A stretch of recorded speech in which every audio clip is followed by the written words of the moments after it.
Hola, bienvenidos a Paz Fiscal. Estoy muy contenta porque hoy, ¿qué creen? Es el último video de el taller de plataformas tecnológicas. Ay, hemos visto muchísimas cosas. Supongo que ahora has aprendido cantidad de detalles que antes desconocías. Y bueno, todo tiene que llegar a su fin y este es el último video de este taller. Así que vamos a ver algo muy importante, que es la parte de la facturación. Todos debemos facturar, pero este es el origen de muchos de los errores que se van arrastrando hasta la declaración. Así que yo soy la contadora Patricia Urban y vamos a comenzar con este último capítulo, el número 5.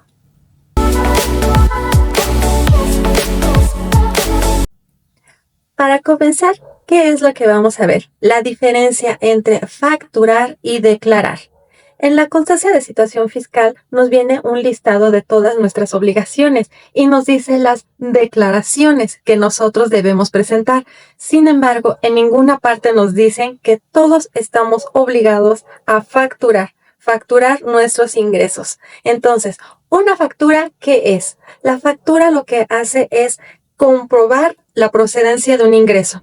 Si tú tienes un depósito en tu cuenta bancaria y no le haces una factura, ¿cómo vas a ver la autoridad de qué viene? Si es un pago, si es un por lo que tú vendiste o no tienes cómo comprobarlo.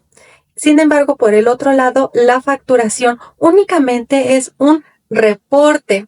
El reporte de toda nuestra información que le vamos a mandar a la autoridad y ya sea que salga una cantidad a pagar o un saldo a favor. Pero ¿de dónde es el origen de la declaración?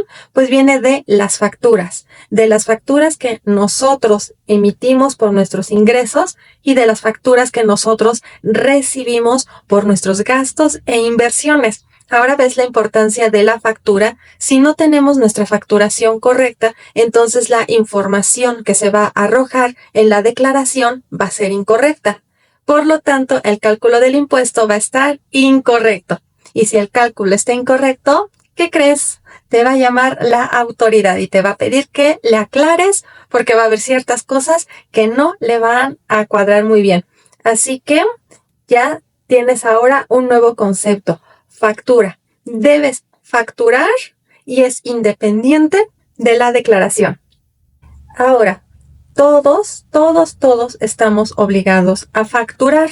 ¿Esto dónde viene? Esto viene en el artículo 29 del Código Fiscal de la Federación, que dice que todos debemos de emitir un comprobante que compruebe nuestros ingresos. Es decir, si tú tienes un ingreso, por ende le corresponde una factura de tipo ingreso. Si ya lo ves de esta manera, como que ya tiene un poco más de sentido, ¿no crees? Tengo un ingreso, ¿cómo puedo decir que tuve un ingreso? Con una factura de tipo ingreso. Muchas veces nuestros clientes nos piden una factura y hay alguna pregunta que luego se repite. ¿A partir de qué monto estoy obligado a dar una factura? Porque luego corren rumores que a partir de 100 pesos ya tienes que dar factura. No, en cuanto el cliente te pide una factura, así te haya comprado $1, tú estás obligado a emitir una factura. Si tú te niegas a dar la factura, entonces este cliente se puede quejar con el SAT. Es algo muy similar a una denuncia. Puede quejarse con el SAT y meter este tipo de denuncia y decir, tal negocio se negó a darme mi factura cuando le hice esta compra. Y lo que va a suceder es que el SAT va a tomar cartas en el asunto, porque como ya vimos en el artículo 29 del Código Fiscal, es tu obligación dar una factura y es derecho del cliente pedirla. Si no la emites, bueno, lo primero que va a hacer el SAT es mandarte una multa, tu castigo por no haber querido facturar. Y bueno, una vez que tú ya haces tu factura que te pidió tu cliente, tú debes de entregarle 2 archivos. El artículo nos dice que debe de enviarse por correo, pero a veces incluso hasta llega a ser válido si se la mandas por WhatsApp. Tú tienes que mandar la versión impresa de tu factura y el XML. El XML es más bien como un código. Si tú lo abres, pues únicamente te van a aparecer números y letras.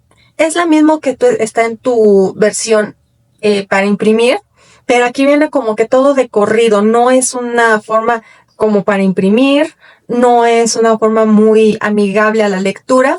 Simplemente es como que el paquetito de información que se mandó al SAT. No creas que el SAT tiene así como que los PDFs con todas las versiones imprimibles y con tu logotipo de tu empresa y todo. No, el SAT lo que tiene cargado son los XML. Esos códigos que son pues obviamente mucho más ligeros, mucho más compactos, y con eso es con lo que va a trabajar. A la hora que tú tratas de bajar tu información del portal SAT, te va a arrojar la información que está en los XML. Así que tú debes de entregarle a tu cliente estos dos archivos que se generan al momento de que tú haces tu factura. Ya sea que lo hagas directo en el portal del SAT o en una paquetería contable que te haga la facturación, no importa, te va a generar estos dos archivos. Un PDF con la versión bonita, la versión imprimible de tu factura, y el XML, que es el que va a tener el SAT. Ahora, vamos a ver un ejemplo de cómo es un proceso de compra en una plataforma. Por ejemplo, María va a comprar en enero un producto, el producto que tú vendas. Vamos a decir una computadora, un vestido, una cámara, unos audífonos, lo que sea. María compra en enero un producto y por él va a pagar 10,000 pesos. ¿Qué va a suceder? La plataforma va a cobrar 10,000 pesos. Pero de esos 10,000 pesos, ¿qué es lo que hace? Retiene impuestos, que es lo que hemos estado viendo en todos los otros capítulos de este curso. Retiene impuestos, pero también se cobra su comisión por el uso de la plataforma, que a final de cuentas esta es su fuente de ingresos, las comisiones que cobra porque tú exhibas tus productos y tus servicios en su plataforma. Una vez que ya hizo retención de impuestos y cobro de comisiones, entonces ahora sí, al final de mes o los primeros días del mes siguiente, entonces ya te deposita a ti en tu cuenta bancaria ese remanente, tu ganancia. Después de comisiones, después de retenciones, te deposita. Así que de tus 10,000 pesos que vendiste, pues aquí por cuestiones prácticas le puse que te iba a depositar 7,500, pero tú haz el cálculo de cuánto te cobra tu plataforma. Tú vas a recibir en tu cuenta bancaria 7,500, pero hasta el mes siguiente, es decir, en febrero, cuando la plataforma te deposita lo que ya ganaste. Ahora sí, aquí viene lo bueno. María te va a pedir una factura por su compra. Y aquí vienen unas de las preguntas más comunes. ¿Quién tiene la obligación de hacer la factura? ¿Tú o la plataforma? ¿Por qué cantidad vas a hacer la factura? ¿Por los 10,000 pesos que pagó María o por los 7,500 pesos que va a caer en tu cuenta bancaria? ¿Y cuándo vas a hacer la factura? ¿En enero, cuando se hizo la venta, o en febrero, que es cuando tú recibes el dinero? Y sabemos que muchas veces las personas físicas podemos declarar por flujo de efectivo. La duda del $1,000,000. Vamos a ver las respuestas a estas preguntas. Primero, la factura no la hace la plataforma. La factura la debes hacer tú, el oferente del bien o del servicio. No te creas que el cliente va a pedirle la factura a Mercado Libre y Mercado Libre va a hacer todo ese proceso. No, el cliente se va a poner en contacto contigo y te va a decir, por favor, efectúame la factura de la compra que te acabo de hacer. La factura se va a hacer por los 10,000 pesos de nuestro ejemplo, es decir, por la cantidad que pagó el cliente. No va a ser por el dinero que tú recibiste, va a ser por la cantidad que el cliente pagó. ¿Y cuándo la vas a hacer? ¿En enero o en febrero? Bueno, la factura la vas a hacer en enero, porque la venta se realizó en enero, aunque el flujo de efectivo esté en otro mes. Entonces, vamos a ver qué va a suceder con esta factura. María te hizo la compra en enero y te solicita la factura. Así que cuando María haga su declaración y meta que tiene gastos o que tiene inversiones, ahí va a aparecer la factura de 10,000 pesos y va a coincidir contra los 10,000 pesos que ella pagó. ¿Ya estás comprendiendo un poquito mejor qué es lo que está sucediendo? María paga 10,000, recibe factura de gastos por 10,000 pesos y al momento de hacer la declaración se va a hacer ese cruce y realmente coincide una salida de dinero de su banco por 10,000 pesos y en la declaración una factura que corresponde a un gasto por 10,000 pesos. Y yo comprobaré esa factura como ingresos en enero. Aunque el flujo de efectivo vaya a estar en febrero, no nos importa. Nosotros en enero vamos a comprobar que tuvimos ingresos por 10,000 pesos que le vendimos específicamente a María.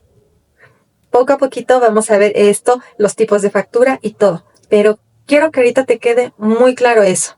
La factura la haces tú por el monto que pagó el cliente en el mes en el que se realiza la venta, aunque tú recibas el dinero después, ¿ok? Ahora sí, para efectos de nuestras ventas, ¿con qué tipo de facturas nos vamos a topar?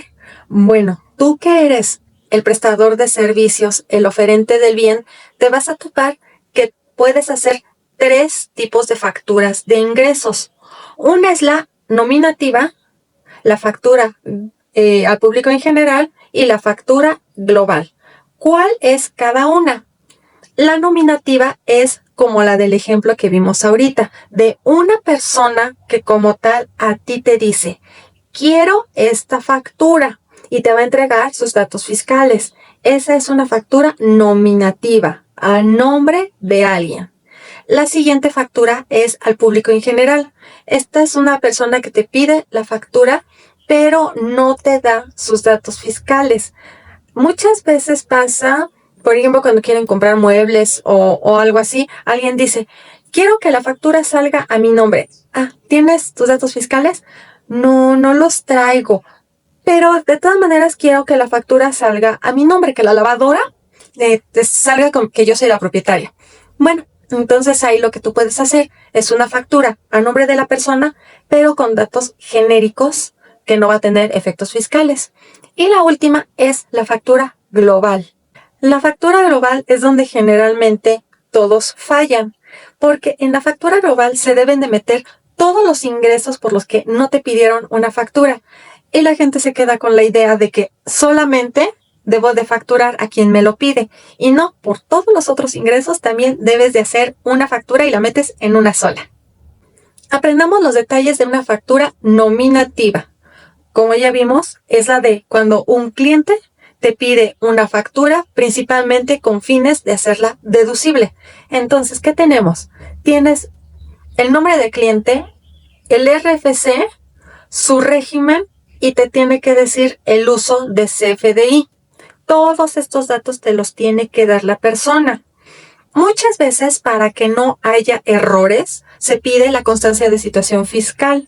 Porque muchas veces no se entiende bien, es un 0, es una O, es un 1, es un 7. Entonces, para evitar que una factura salga mal, generalmente se pide la constancia de situación fiscal. Además de que también, un tip, muchas veces la gente ni siquiera está muy segura de qué régimen y te dice que es de cierto régimen y no es cierto ni lo tiene. Entonces, la constancia de situación fiscal nos ayuda mucho a evitar errores al momento de hacer estas facturas nominativas. Sin embargo, no es obligatorio que la persona te la dé.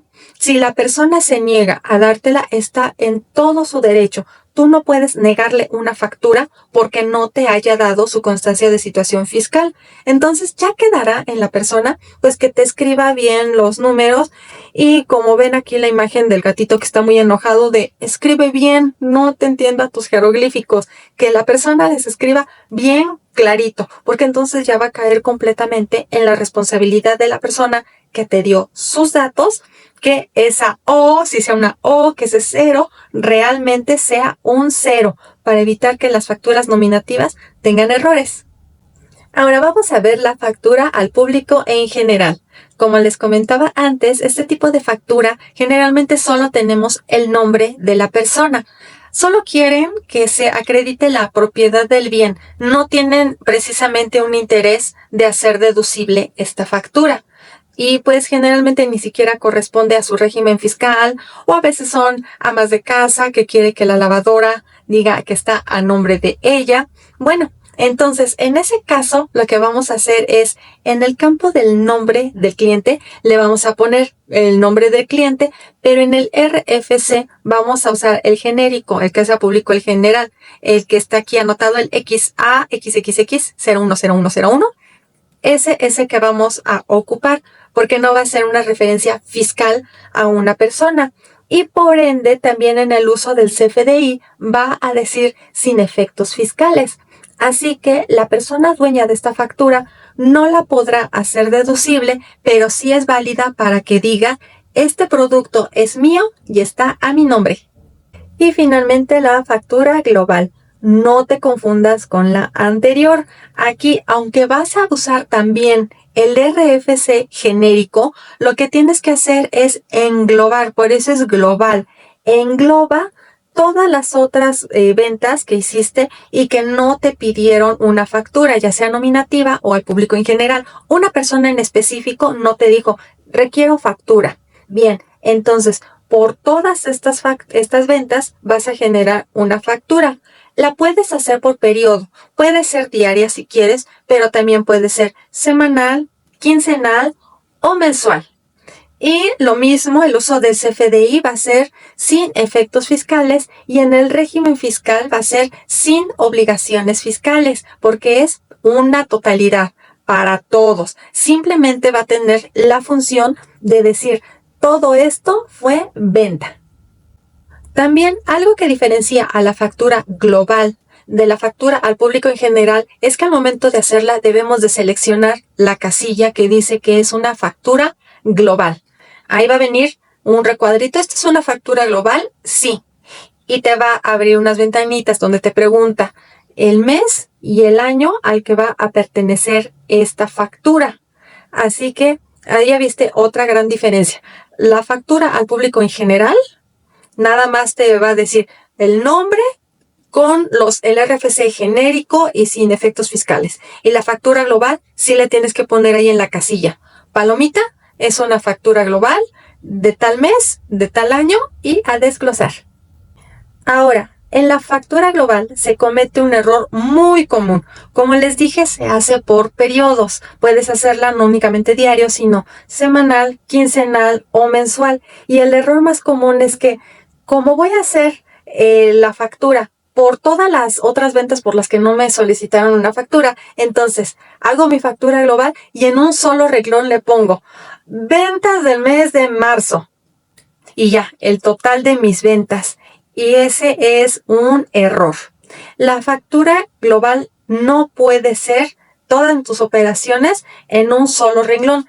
Debes de hacer un renglón por cada venta y en la descripción debes de hacer una referencia al número de venta, al número de folio que le corresponde. ¿Qué es lo que pasa? Si en algún momento el SAT te llega a auditar, llega a hacer una revisión, te llega a pedir información, lo primero que va a hacer es irse a la factura global y decir, la venta 3525, aquí está. Venta 3526, aquí está. Así folio por folio. Es la manera en la que revisa el SAT. Entonces, lo siento si tú has estado haciendo tus facturas globales nada más así, metiéndola en un renglón, que yo sé que es lo más común. En la práctica es lo que sucede. Y bueno, no creo que alguien del SAT me esté viendo en este momento, pero si alguien me está viendo, yo creo que sí sería una mejora muy, muy, muy importante, porque, por ejemplo, en este taller que es plataformas tecnológicas, ustedes imagínense un chofer de Uber, eso de estar todos los días, un viaje, 2 viajes, ¿y qué tal si eso le fue bien e hizo como 30, 40 viajes en un solo día? Ya en una sola va a tener que ser 40 renglones. Un repartidor de comida va a estar desglosando renglón por renglón cuántas entregadas de comida tuvo. En la práctica, generalmente no lo hacen, pero aquí está, la ley dice que sí debes de desglosar folio por folio y renglón por renglón y ponerle el número de la venta, porque si te revisa, entonces te va a revisar así, por este lado. Y si tú no tienes tus facturas hechas así, pues sí vas a tener un problema. Los únicos dos regímenes que pueden meter así la factura global por todos sus ingresos son nada más el RIF y el RECICO. Todos los demás regímenes tienen que hacer sus facturas globales desglosando renglón por renglón. ¿Y esto dónde viene? Otra vez no es porque la contadora Patricia diga que lo hagan así porque les quiere dar mucho trabajo. No, otra vez tenemos fundamento legal en la resolución miscelánea en la regla 2.7.1.21. Ahí es donde te dice que para efectos del artículo 29 y 29A del Código Fiscal de la Federación, que ya vimos que es tu obligación de facturar, y en el 29A se ven los requisitos que debe de tener la factura para que sea legal.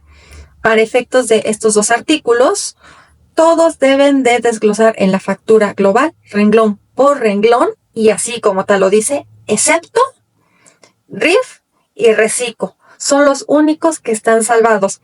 Así que aquí estamos en plataformas tecnológicas y tú, chofer, tú, repartidor, tú que arrendas tu bien, que vendes productos por Amazon, por Mercado Libre y todo esto, tienes que desglosar en tu factura global producto por producto. Y bueno, vean, hasta el pobre gatito ya se espantó y haré una factura kilométrica. Sí, ya vimos que aquí la resolución miscelánea nos dice que sí, vas a tener que hacer una factura del tamaño del mundo, una factura enorme. Pero bueno, son las reglas que nos está poniendo la autoridad. Ahora vamos a ver unos puntos que son muy importantes y es en los que yo veo que generalmente las personas se equivocan al momento de facturar. Estos puntos van a aplicar para todo tipo de factura, ya sea la nominativa al público en general o la factura global. Todo esto aplica, así que pon mucha atención. Número 1. Las facturas del régimen de plataformas tecnológicas nunca jamás de la vida van a llevar retenciones. Otro tipo de regímenes sí llevan retenciones, que de persona física, persona moral, que 2/3, que el 4% de flete, que 1.25 de persona física, persona moral. Bueno, aquí aguas. Específicamente en plataformas tecnológicas, tus facturas no van a llevar ningún tipo de retención. Que de física moral, no lleva. Que de moral a física, no lleva. Que porque vivo en la frontera, no lleva. Nunca una factura del régimen de plataformas tecnológicas va a llevar retenciones, vaya a quien vaya. Número 2. Ten mucho cuidado al momento de seleccionar la forma de pago. Aquí es donde viene cantidad de errores. Muchas veces el cliente nos solicita una factura y no sabemos con qué nos pagó. La plataforma no nos dice. Simplemente sabemos que quiere su factura.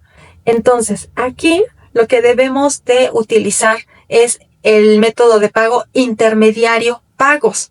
Con esto nosotros ya estamos diciendo que el cobro lo va a realizar la plataforma. En cambio, cuando tú recibes el pago directo del cliente, que lo hemos repetido mucho, en efectivo, entonces ahí sí vas a aplicar el método de pago en efectivo. Estos dos son los que más vas a estar utilizando y de verdad te recomiendo que si no es efectivo, utilices el de intermediario pago para que no haya confusión y que siempre quede claro que ese dinero pasó por la plataforma, va a haber una retención y a ti te van a depositar el restante, ya con impuestos retenidos. Ten mucho cuidado. Intermediario pagos o, en su defecto, pago en efectivo. Aquí es donde muchos cometen errores.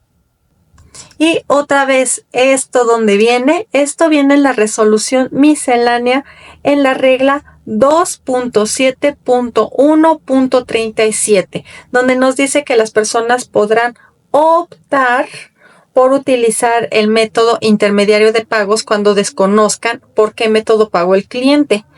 Pero pues te recomiendo que utilices este para evitar posibles confusiones. Punto número 3. La unidad de servicio. Muchas veces aquí no sabemos qué poner. Bueno, en el caso de las plataformas tecnológicas solamente hay de dos sopas. O das un bien tangible o prestas un servicio intangible. Bueno, para esto podemos utilizar la clave E48, que es una unidad de servicio. Por ejemplo, esta te sirve cuando eres un chofer. Entonces, aquí no hay algo tangible, estás dando el servicio. Puedes utilizar la clave E48. En cambio, cuando tú vendes una pieza, una bolsa, un micrófono, entonces ahí utilizas el H87, que hace referencia a la pieza. Y por último, el punto número 4. Otro error que siempre cometemos y muchas veces hasta ni nos deja facturar. ¿Qué es lo que pasa? Cuando facturamos de persona física, o bueno, en general, cuando facturamos a una persona moral, en el nombre, muchas veces le ponemos Abarrotes, la casita SA de CB. Y ese es un error. Cuando nosotros metemos el nombre de la persona moral, no debemos anotar el régimen de capital, es decir, esa última parte del SADCB, SDRL, SAS, SAPI o el tipo de sociedad que sea. No, únicamente mete el nombre de la empresa. Ferretería Hernández, hasta ahí le cortas. Mueblería a la casita verde. Ropa, la moda imperial. Así, nunca le metas el régimen de capital, porque muchas veces estamos tratando de ingresar la factura y error, y nos marca ahí el signo de admiración en el nombre del cliente y no encontramos, lo revisamos, ya lo escribí bien, ya lo revisé, está correcto, ¿por qué no pasa? Revisen esto, que no tenga el régimen de capital, porque va sin él, no importa el tipo de sociedad que sea, no se lo pongas. Y bueno, con esto terminamos el taller gratuito de plataformas tecnológicas. ¿Qué les pareció? De verdad, esto se alargó más de lo que yo esperaba, pero es que es un régimen muy completo, está muy lleno de situaciones, sí, no, a veces. Entonces, por más que intenté resumirles la información, bueno, se alargó un poco más de lo esperado. Pero bueno, creo que abarcamos a grandes rasgos la mayoría de los detalles que tiene, sus modalidades. Incluso vimos un ejemplo práctico de el cálculo del ISR, cómo se presenta, evitar la mayoría de los errores más comunes. Hoy, bueno, tocamos el tema de la facturación, que ya vimos que es la raíz de todos los males. Entonces, de verdad, creo que hemos abarcado lo más posible y realmente espero que este taller te haya servido para ti que ya estás en el régimen o que quieres entrar en él, para que no tengas errores o que si detectaste que tú ya caíste en uno de los supuestos que estuvimos hablando y es un error, bueno, es el momento de corregirlo, es el momento de echar para atrás todo antes de que la autoridad nos requiera, nos mande una invitación o de plano nos mande directo una multa. No queremos nada de eso. Y bueno, pues esto sería todo por mi parte. Muchísimas gracias por haber seguido estos 5 capítulos. Yo sé que todavía faltó más, pero creo que si no, nunca terminaríamos. Pero de verdad, estoy muy contenta de que hayan terminado estos 5 cursos. Así que quédense aquí en Paz Fiscal. Vamos a seguir aprendiendo de muchos otros temas. Más adelante también volveré a tomar las plataformas porque faltan más cosas y no falta alguna modificación, alguna novedad. Aquí se las haré saber. ¿Qué tal? ¿Qué les pareció? Espero que me pongan en sus comentarios qué les pareció, qué más quieren saber o de otro régimen, alguna otra duda. Con mucho gusto trataré de resolverla. Bien, yo soy la contadora Patricia Urban y estoy feliz, pero al mismo tiempo un poco triste, que ya terminó el curso. ¡Ay, ya se acabó! Bueno, pero muy pronto tenemos otro video con más información contable y fiscal. No se te olvide darle like y suscribirte a este canal de Paz Fiscal. Nos vemos muy pronto y recuerda, para estar en paz con el SAT, Paz Fiscal. Nos vemos. Bye. Gracias por ver.